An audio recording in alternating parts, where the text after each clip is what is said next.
Every struggle we encounter happens for a reason. For some, the storms of life bring lessons.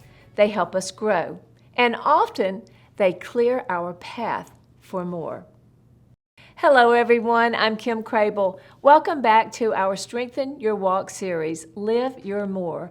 Using short stories undergirded by God's Word, we are exploring the promise of Ephesians 3:20 to discover personal and practical ways through which we can each live our more. As I came around the corner from my daily run, the sight of our crepe myrtles in full bloom took my breath away. When Lee and I first planted them in our yard, I was afraid that the scrawny limbs would not live. I wasn't sure they could survive the storms I knew they would endure in our Baltimore climate. Now I looked at the magnificent blooms with sheer delight. They made it. They made it through each and every one of those storms.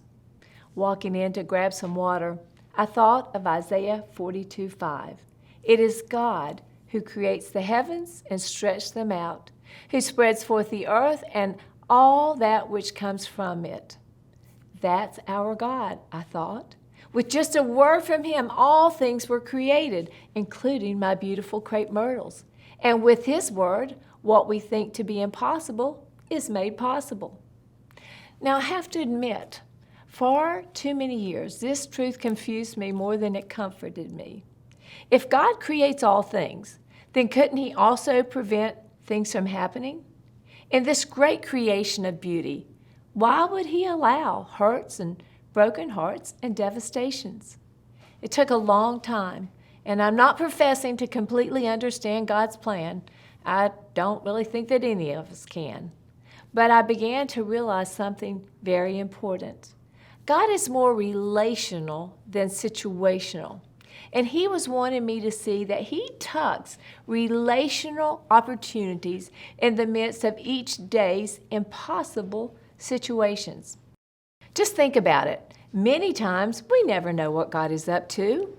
Abraham didn't understand the storm when he was asked to move away from everything he had ever known. And how could young Esther understand the storms of exile that she would face? And what about Joseph? Just think about all the unexplainable events he endured in his lifetime. And we could go on with examples from the Bible, but here's the thing. Look at all the people Abraham, Esther, and Joseph met through the storms they faced and how each one was affected. Think about the more each storm eventually allowed each person to accomplish. Imagine had there been no storm. Now think back to some of the storms you faced. I'm sure there have been many situations that you weren't so sure you'd survive. But look at you. You did. Your track record for getting through was 100%.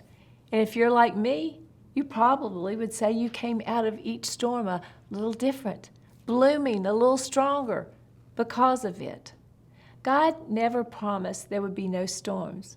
But today we can find comfort in knowing that He has promised to be working for the good of those who love Him and who have been called according to His purpose.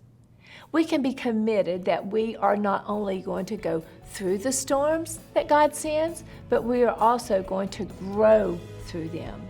I hope your storms take on a great meaning that will strengthen your walk as you live your more.